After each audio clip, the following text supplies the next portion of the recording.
나사렛 아침 묵상의 시간입니다.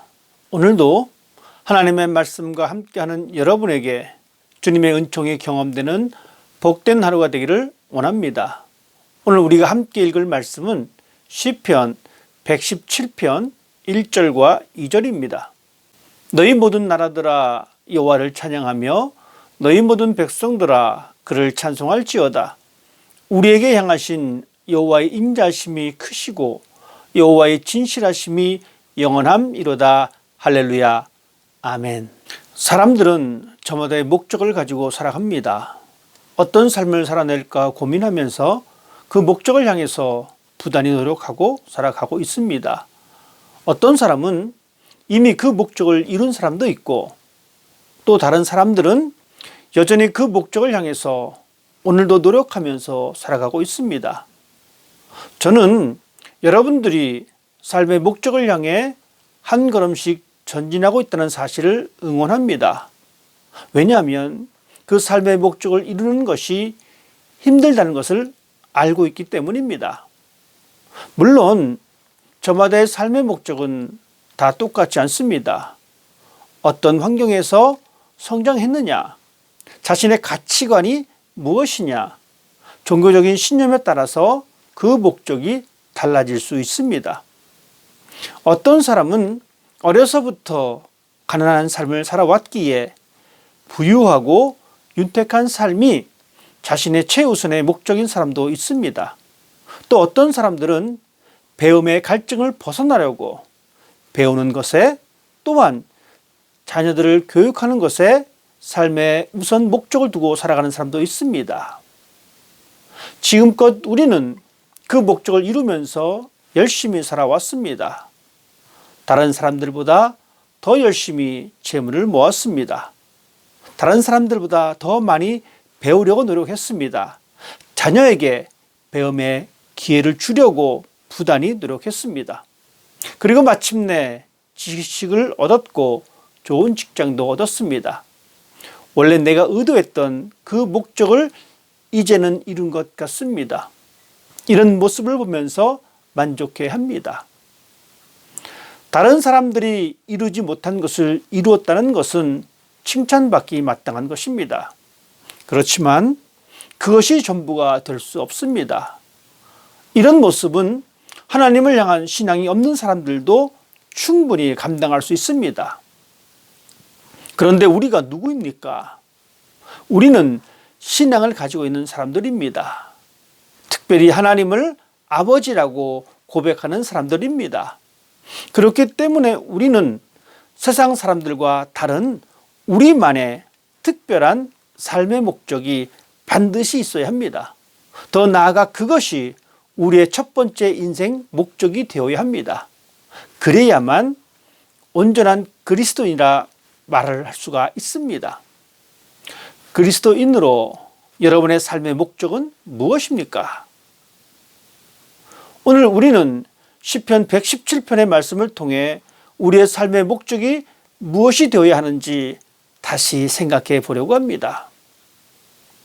오늘 우리가 읽은 성경 시편 117편은 성경에서 가장 짧은 장으로 단 2구절로 구성되어 있습니다.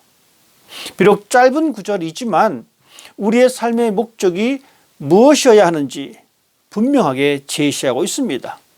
그것은 바로 여호와를 찬양하는 것입니다. 물론 살아가면서 우리의 삶의 목적이 여러 가지 있을 수 있지만 하나님을 믿는 사람이라면 다른 목적보다 제일 소중한 목적이 바로 하나님을 찬양하는 것이어야 합니다. 창세기에는 분명하게 하나님이 이 세상을 창조하시고 인간을 창조하셨다라고 기록하고 있습니다. 이 사실에 근거하여 우리 모두는 하나님이 나를 창조하셨다는 그러한 믿음의 고백 위에 살아가는 존재입니다. 선지자 이사야는 우리의 삶의 목적에 관해 정확하게 이야기하고 있습니다. 이 백성은 내가 나를 위하여 지었나니 나를 찬송하게 하려 함이니라. 여러분의 삶의 목적이 무엇이든지 간에 그것이 재물을 많이 얻는 것이든지 권력을 얻는 것이든지 명예를 얻는 것이든지 다 필요하고 좋은 것이지만 이 한 가지 사실을 더 가지고 있어야 합니다. 그것은 바로 하나님을 찬양하는 것입니다. 이것이 우리의 삶의 최고의 목적이 되어야 합니다. 왜냐하면 하나님이 원하시는 삶의 모습이 그렇기 때문입니다. 하나님을 찬양하는 것이 우리의 삶의 목적이 최우선으로 설정되지 않고 재물이나 권력이나 명예를 얻는 것이 우리의 삶의 최우선 목적이 된다면 오히려 그런 것들이 우상이 되어서 우리를 죄의 자리로 끌고 갈 것입니다. 결국에는 하나님과 멀어지는 삶을 살아가게 될 것입니다. 우리의 삶의 목적이 하나님을 찬양하는 삶이라면 하나님이 기뻐하십니다.